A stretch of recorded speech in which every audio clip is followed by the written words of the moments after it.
A couple of days ago, I was recommended a short on YouTube that claimed that the cast of Season 5 of Drag Race is now the most successful cast in the franchise, since they have collectively won 4 crowns. Jinkx Monsoon with 2 crowns for Season 5 in All-Stars 7, Alaska for All-Stars 2, and most recently, Alyssa Edwards for Global All-Stars. So I got to thinking, sure, they have 4 crowns, but 3 of their queens were the first eliminated queens on seasons 2, 6, and 8 of All-Stars, respectively. Furthermore, should we even count Global All-Stars? Anyone could have told you that they would have the queen representing USA win, because USA has to push this narrative that they are the best at everything ever. So, no, we're not counting it. Before this, the idea was that Season 9 of Drag Race was the most successful season, since Sasha had a crown, Shea had a crown, Trinity had half of a crown. But the thing is, a cast is only as good as the sum of its parts.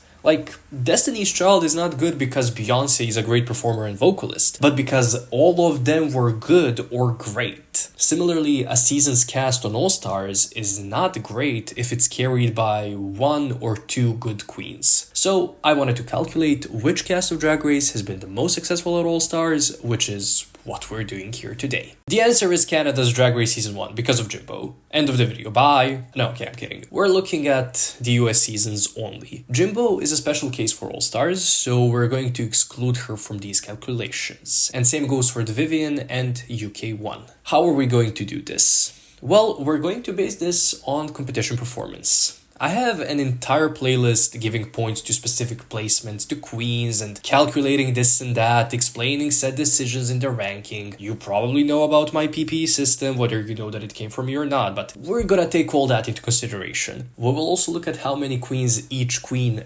beat in the competition. Now, this is a system one of my viewers years ago had sent me. I don't know if he has ever published it anywhere, but it's a pretty interesting way to look at the competition. And of course, seasons 12 and 14 are expected to be the least accurately portrayed here, given that the fewest amount of queens from these seasons have competed on All-Stars, due to, obviously, the recency of these seasons. However, even so, the most successful Drag Race cast on All-Stars might actually surprise you. I will compare the seasons in 3 categories. The first category is percent of overall points, or POOP for short. Here I calculate the percentage of overall points a queen has earned in a season. Then pH factor, aka placed higher factor. Here I assign a fraction how many queens a contestant has placed higher than. So for example, if you win your season, your pH is 1. But if you go out third in a season of 10 queens, your pH factor is 2 out of 9. 9 because you cannot beat yourself. Lastly, we have the PP factor. Again, we assign a fraction to a queen where the numerator is a queen's PP score, or points per episode score in a season, and the denominator is the maximum possible amount of points a queen can earn per episode. Once we get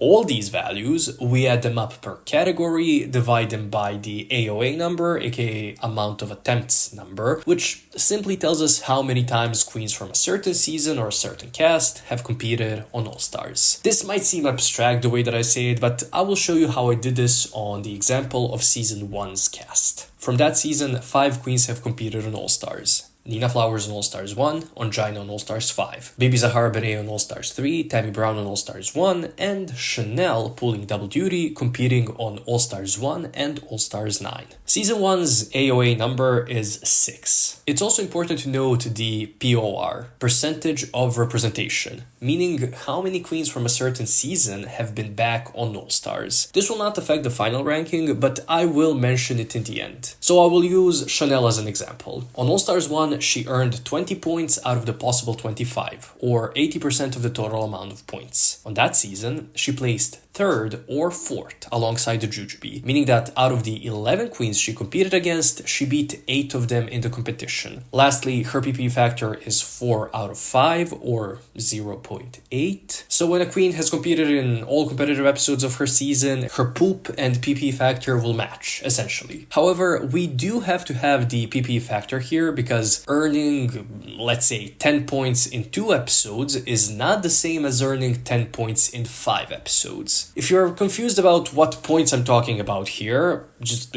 don't be stubborn, check the playlist that I mentioned, but simply put, All-Star seasons, like any Drag Race season, have a certain format. And for each format, we assign a certain amount of points for each placement. We add all those up, get the overall score, then divide that score based on the amount of episodes a queen has competed in order to get their PPE score, or points per episode score. This is not a flawless system, since certain placements are worth more or less in different seasons, and the little bits of mini challenge wins are worth more in other seasons, like on All-Stars 7 and All-Stars 9. So on those seasons, there were no low placements. The lowest a queen could be was safe. Instead of making the safe placement worth 0 points, we altered All-Stars 4's point system. However, now we have to revert back to this system of 0 to 3, so that a safe placement means 0 points and a win in an episode means 3 points. Again, mini challenges here are thus worth more, but trust me, the difference would be very minimal, and in the end, it does not affect the ranking. Thus, Chanel's poop factor for All-Stars 9 is 27.27 recurring, and we will round up all the numbers to 6 digits. So it's going to be 27.272727. Her pH factor is 1/7, since she was not in the top 3 on season 9 of All-Stars, and she had more badges than only one queen. Lastly, her PP factor is 0.818182 divided by 3. We will do the same thing with all the other queens that have competed on All-Stars. Then we will add up all the numbers in their respective categories, divide them by 6, and then we will get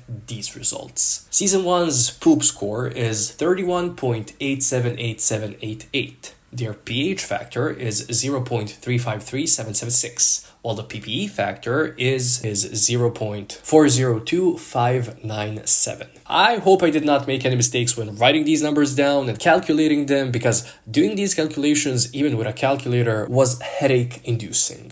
Once I got the rankings in all 3 categories, I assigned points to the placements. The highest scoring placement earning 14 points, the lowest earning 1 point. I added up those 3 scores, and the ranking that I'm about to present to you is the result of that calculation. Let's go finally. The cast that performed the worst on All-Stars is the cast of Season 8. This cast was last in all 3 categories. This should be no surprise to us, since they have only had 5 queens competing on All-Stars, and 2 out of 5, in Torgy and Derek, were essentially last place in their All-Star seasons. Naomi is doing all the heavy lifting here, being the most successful All-Stars contestant from Season 8. I believe this season's score will be higher once Acid Betty and Bob get to compete, or if Torgy is ever brought back and given a fair shot. In quite a dramatic jump in score with 13 points, but placing 12th twice and 8th once, we have Season 6 of Drag Race. Season 6's placement here is heavily influenced by Adore's leaving All-Stars 2. Dayla's run on All-Stars 3 is helping this season a lot in terms of their poop score and PP factor, but given that she went out mid-season and brought back Morgan into the competition, this simply means that her pH factor is 4 out of 9.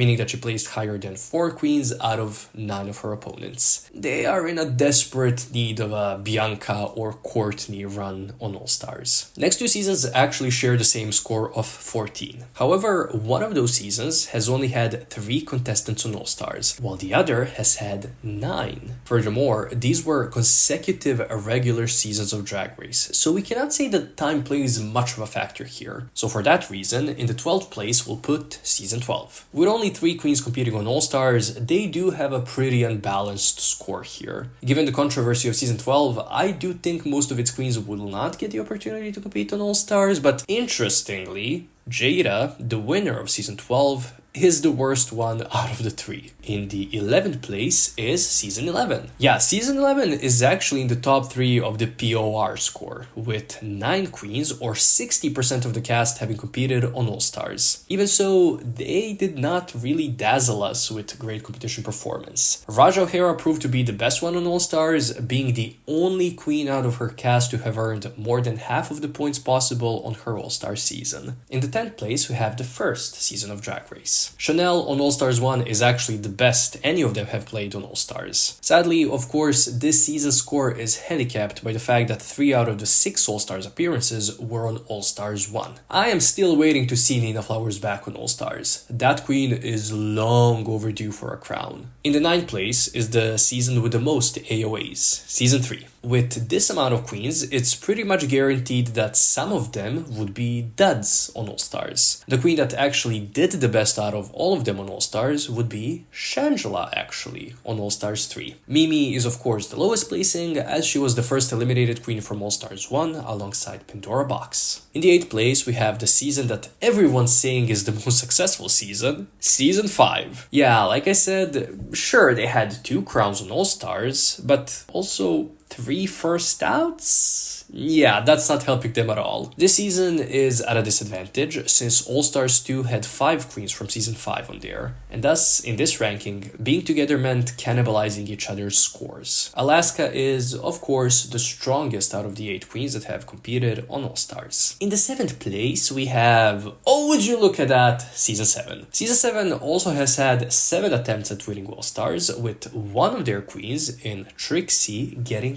the crown. However, she's far from their best competitor. Katya did perform better than Trixie, and Ginger held her own on All Star 6. They do have a first out on their cast in Jasmine, who tanks their score a bit. Season 14 is in the 6th place. Again, like I've said, seasons 12, 13, and 14 are misrepresented here since they have had only a few queens competing. Season 14 has only had 2 queens from its cast on All Stars, those queens being Angeria and Georges. Starting us off in the top 5, we have Season 4. This season has only had 4 queens compete on All Stars, and they've only had 5 attempts at it, with Latrice being the only one pulling double duty. Chad's win on All Stars 1 definitely helps the season place higher, since the other 4 runs on All Stars were not very stellar. In the 4th place, just missing out on the top 3, and by 1 point at that, we have Season 9. Ah yes, the most successful season of Drag Race. Yes, Season 9 gave us 2 winners, but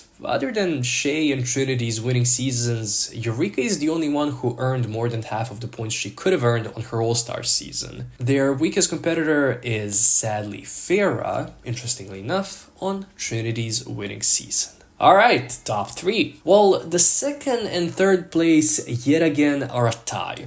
However, one of these seasons has had 10 attempts at All-Stars, while the other has only had 3. Again, to keep it fair, the season with less attempts will go below the one with more, making Season 13 3rd place here. This season did not provide any winners. In fact, Gottmik was the lowest placing queen on All-Stars 9, tanking Lala's and Candy's scores from All-Stars 9. Shockingly enough, Lalari is this season's most successful All-Stars contestant. In the 2nd place, we have Season 2. This season is also the season that has had the most of its cast compete on Drag Race, with 2/3 of the cast having a shot at the crown. Jujubee and Pandora pulled double duty, each competing twice. This season's score is held by Shangela, also being a Season 2 queen, and Kylie being a winner on her season. Morgan, of course, is the worst placing Season 2 queen on All-Stars, given her All-Stars track record of being eliminated, and then again being eliminated. This means that the season that has been the most successful at All-Stars is Season 10. This season has produced half of a winner in Monet, but it also has given us some respectable runs on the show, with Eureka's run on All-Star 6, Mo's run on All-Stars 4, and, most impressively, Ms. Cracker's run on All-Stars 5. Now, that has been the ranking. Like I said, I also want to mention the POR ranking and the AOA ranking. As you can see, Season 2 has had the most of its cast compete on All-Stars, but Season 3 queens got the most opportunities. When we rank all these together, we see that the least represented seasons are, of course, 14, 12, and 13 in that order. Next we have 4, 8, 6, and 7, Season 1 and next, followed by Season 10. Season 5 is the 5th most represented season on All-Stars, followed by 11 and 9 in 4th and 3rd place, while Seasons 2 and 3 share the 1st and the 2nd place in the ranking, which I guess is to be expected. Wow, that was a lot of math for me. Again, I hope I did not get any of that wrong. I have a question for you. If you were casting All-Stars 10, which queen that has not competed on All-Stars yet would you want to see back? Sound off in the comments, and thank you for watching.